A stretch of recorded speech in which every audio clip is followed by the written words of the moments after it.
नमस्कार मित्रांनो, स्वागत आहे तुमचं फौजी महाराष्ट्रातल्या मराठी चॅनलमध्ये।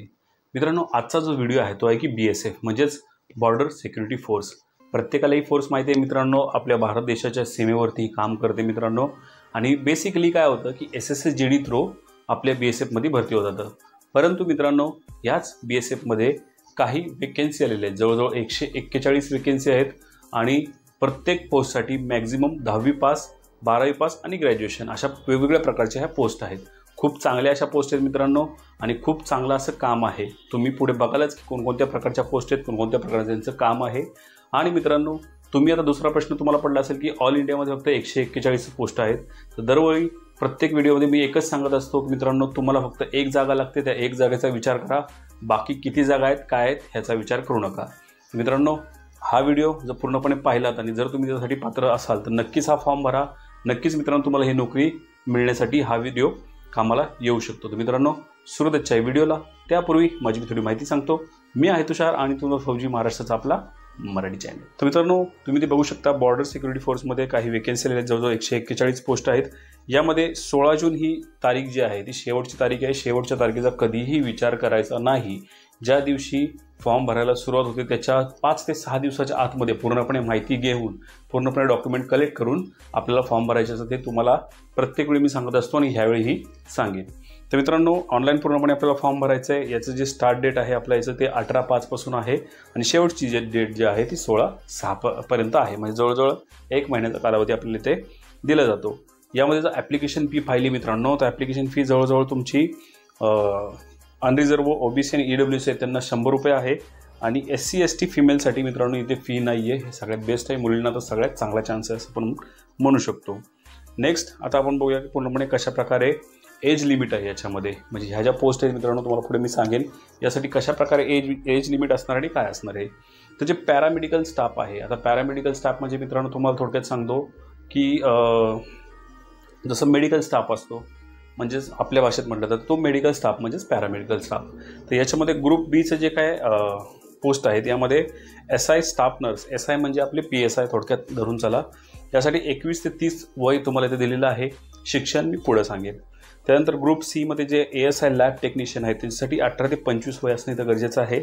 ASI फिजिओथेरपिस्ट आहेत, इथे 20 ते 27 वर्ष असणं इथे गरजेचं आहे। म्हणजे अशा प्रकारे एजची वर्गवारी केलेली आहे। त्यानंतर नेक्स्ट ग्रुप B मध्ये तुम्ही गेलात तर SI व्हेकल मेकॅनिक म्हणजे जे सब इन्स्पेक्टर व्हेकल मेकॅनिक यासाठी 30 वर्षापर्यंत तुम्ही हा फॉर्म भरू शकता। त्याच्यानंतर कॉन्स्टेबल ORTP आहे, कॉन्स्टेबल SKT आहे, कॉन्स्टेबल फिटर आहे, त्यानंतर कॉन्स्टेबल कारपेंटर आहेत, कॉन्स्टेबल ऑटो इलेक्ट्रिक आहे, कॉन्स्टेबल व्हेकल मेकॅनिक आहे, कॉन्स्टेबल BTTS आहे आणि कॉन्स्टेबल अफ्लोस्टर आहे। यासाठी जे वर्कशॉप पोस्ट आहेत ते ह्या ग्रुप Cच्या पोस्ट आहेत मित्रांनो। यासाठी 18 ते 25 एज तुमचं असणं इथं गरजेचं आहे।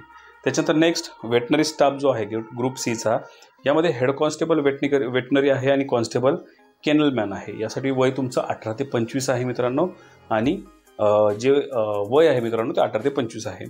त्यानंतर नेक्स्ट लास्ट पोस्ट आहे ती म्हणजे इन्स्पेक्टर लायब्रेरियन। यासाठी ग्रुप Bची ही पोस्ट आहे। यासाठी इन्स्पेक्टर लायब्रेरियनचे 30 वर्षापर्यंत तुम्ही हा फॉर्म भरू शकता। आता ह्या पोस्ट काय थोडक्यात मी तुम्हाला सांगतो मित्रांनो। केनलमॅनचा जर विचार केला मित्रांनो, केनलमॅन म्हणजे काय की थोडक्यात आपण म्हणू शकतो जे डॉग हँडलर असतात किंवा BSF कडे जे गव्हर्नमेंटचे डॉग्स असतात त्यांची निगा राखणे। वेटनरीसुद्धा त्याच प्रकारचा जॉब आहे, बेस्ट जॉब आहे। ज्यांना प्राण्यांची आवड आहे, ज्यांना प्राणी सांभाळायला आवडतात त्यांच्यासाठी हा जॉब तो बेस्ट आहे असं मी म्हणू शकतो। तर वॅकन्सी डिटेल्स पाहूया मित्रांनो। तर पॅरामेडिकल स्टाफ जो आहे यामध्ये ग्रुप B आणि ग्रुप Cचा, तर SI स्टाफ नर्ससाठी 14 वेकन्सी आहेत, ASI लॅब टेक्निशियनसाठी 38 वेकन्सी आहेत, ASI फिजिओसाठी 47 वेकन्सी आहेत। नंतर ग्रुप Bचा जर विचार केला मित्रांनो तर जे SI व्हेकल मेकॅनिक आहेत त्यांना 3 वेकन्सी आहेत। कॉन्स्टेबल OTRP जे आहेत 1 वेकन्सी आहे, कॉन्स्टेबल SKT साठी 1 वेकन्सी, कॉन्स्टेबल फिटरसाठी 4 वेकन्सी आहेत। ग्रुप C मध्ये ते येतात।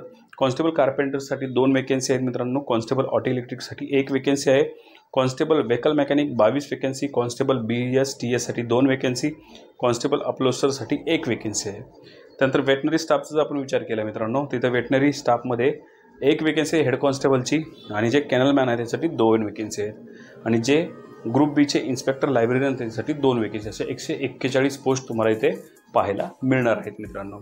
त्यानंतर आपण जर पुढे गेल्यानंतर तुम्ही बघू शकता मित्रांनो, जे SI स्टाफ नर्स आहे यासाठी GNM आपण म्हणू शकतो, म्हणजे GNMचा कोर्स आपण डिप्लोमा म्हणू शकतो असणं इथं गरजेचं आहे. ASI लॅब टेक्निशियन जे आहे त्यांना लॅब टेक्निशियनचा डिप्लोमा असणं इथं गरजेचं आहे. ASI फिजिओ आहे त्यांना फिजिओथेरपी डिप्लोमा असणं इथं गरजेचं आहे. त्यानंतर जे काही वर्कशॉप पोस्ट आहेत याच्यामध्ये जर SI व्हेकल मेकॅनिक जो आहे त्यांना डिप्लोमा जो आहे व्हेकल मेकॅनिकचा डिप्लोमा असणं इथं गरजेचं आहे. कॉन्स्टेबल ORTP जे आहे त्यांना ITI इन रिस्पेक्टिव्ह ट्रेड, जो ORTPचा ट्रेड आहे याच्यामध्ये तुमचं ITI असणं 3 वर्षाचं असणं तर गरजेचं आहे. SKT जे पोस्ट आहे याच्याबद्दल वेगळा व्हिडिओ मित्रांनो येणार आहे. ज्या काय पोस्ट आहेत जसं ORTP, SKT, त्याच्यानंतर कारपेंटर, इलेक्ट्रिशियन, ज्याही काही पोस्ट आहे त्याच्याबद्दल एक सविस्तर व्हिडिओ येईल. जर तुम्हाला तो व्हिडिओ पाहायचा असेल आपल्या चॅनल सबस्क्राईब करायचं आहे, बाजूला बेल आयकॉन प्रेस करायचे आणि या कमेंट बॉक्समध्ये तुम्हाला कोणत्या पोस्टबद्दल अधिक नॉलेज हवं आहे ते आपल्याला इथे लिहून पाठवायचं आहे. त्यानंतर फिटरसाठी तुम्हाला ITI केलेलं असणं गरजेचं आहे. कॉन्स्टेबल कारपेंटरसाठी ITI असणं इथं गरजेचं आहे. कॉन्स्टेबल इलेक्ट्रिशियनसाठी ITI, कॉन्स्टेबल व्हेकल मेकॅनिकसाठी ITI असणं इथं गरजेचं आहे. कॉन्स्टेबल BSTS साठी ITI, कॉन्स्टेबल अपलोस्टरसाठी ITI आणि 3 वर्षाचा एक्सपिरियन्स असणं इथं गरजेचं आहे. एक्सपिरियन्स मित्रांनो मॅटर करत नाही, तो काय करायचं कसं करायचं याबद्दल एक वेगळा व्हिडिओ येईल मित्रांनो. नसेल तुम्हाला एक्सपिरियन्स तरी आपल्या डिस्क्रिप्शन बॉक्समध्ये मोबाईल नंबर आहे, त्यावरती जाऊन तुम्ही व्हॉट्सअपला मला मेसेज करा, तुम्हाला सांगेन काय करायचं ते.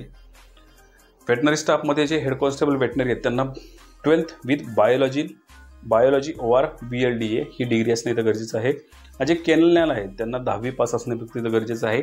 2 वर्षाचा एक्सपिरियन्स, नॉर्मली एक्सपिरियन्स प्राणी पाळण्याचा प्रत्येकाला असतो, 2 वर्षाचा एक्सपिरियन्स असणं इथं गरजेचं आहे. त्यानंतर जे इन्स्पेक्टर आहेत यांच्यासाठी degree in library science, normal degree आहे मित्रांनो, तुम्हालाही माहिती आहे जी 12वी नंतर घेता येते, ते लायब्ररी सायन्सची डिग्री असेल तुम्ही इथे इन्स्पेक्टरची पोस्ट भरू शकता. आता मित्रांनो नेक्स्ट पोस्ट वाईज आपण सॅलरीचा विचार केला तर जे पॅरामेडिकल स्टाफ आहे ते SI नर्स स्टाफ आहे की त्यांना 35,400 ते 1,12,000 लेवलपर्यंत आहे. म्हणजे तुमचा मी डायरेक्टली फर्स्ट सॅलरी सांगेन, जास्त सांगायची इथे गरज वाटत नाही आहे मला, कारण की व्हिडिओ आपला खूप मोठा होईल. जे स्टाफ नर्स आहे त्यांना 35,400 म्हणजे जवळजवळ 45,000, आपण 10,000 एक्स्ट्रा पकडायचे अलाउन्स वगैरे लावून. ASI साठी 29,200 म्हणजे जवळजवळ 39,000च्या आसपास पेमेंट जाईल मित्रांनो. व्हेकल मेकॅनिक जे आहेत त्यांच्यासाठी 45,000पर्यंत पेमेंट जाईल. त्यानंतर जे बाकी कॉन्स्टेबल फिटर वगैरे जे काय SMT वर्कशॉप आहे त्यांना 21,700 बेसिक म्हणजे जवळजवळ तुमचं 30,000च्या आसपास पेमेंट जाईल मित्रांनो. जे हेड कॉन्स्टेबल वेटनरी 25,500 जे बेसिक आहे त्यात 10,000 आपण जर वाढवलं तर 35,000च्या आसपास तुमचं पेमेंट जाईल. कॉन्स्टेबल केनलमॅनसाठी 31,700 म्हणजे तुमचं 10,000च्या आसपास 31पर्यंत पेमेंट तुमचं जाईल मित्रांनो. आणि जे लायब्ररी इन्स्पेक्टर आहेत त्यांच्यासाठी 44,900 म्हणजे जवळ 54,000च्या आसपास तुमचं पेमेंट जाऊ शकतो. त्यासाठी सिंपल मित्रांनो तुम्हाला काय करायचं आहे, तुम्हाला हा जो फॉर्म भरायचा असेल मित्रांनो, व्हिडिओ येईलच परंतु बेसिक तुम्हाला सांगतो, हा फॉर्म भरण्यासाठी तुम्हाला काय करायचं आहे, यासाठी 18 मेला BSFची जी काय वेबसाईट आहे डिस्क्रिप्शन बॉक्समध्ये येईल, ते वेबसाईटवर तुम्हाला जायचं आहे. वेबसाईटवरती गेल्यानंतर बाकी जे काय ईमेल ID वगैरे सगळं तुमचा ID वगैरे बनवून तो डायरेक्टली अप्लाय करायचा आहे. तसं अशा प्रकारे मित्रांनो हा व्हिडिओ होता. अशा प्रकारे पूर्णपणे ही माहिती होती. जर आवडली असेल तर नक्की लाईक करा. त्याचसोबत तुम्हाला जर आर्मी, नेव्ही, एअरफोर्स, पोलीस भरती, SSC GD याच्याबद्दल जर अधिक नॉलेज हवं असेल किंवा इन फ्युचर तुम्हाला त्यामध्ये भरती व्हायचं असेल तर नक्कीच तुम्ही आपल्या चॅनल सबस्क्राईब करू शकता, बाजूला असलेले बेल आयकॉन प्रेस करू शकता, म्हणजेच प्रत्येक व्हिडिओ सगळ्यात आधी तुम्हाला मिळेल. मित्रांनो पुन्हा भेटूया अशा एखाद्या व्हिडिओसह, अशा एखाद्या नवीन विषयासह. तोपर्यंत जय हिंद, जय महाराष्ट्र.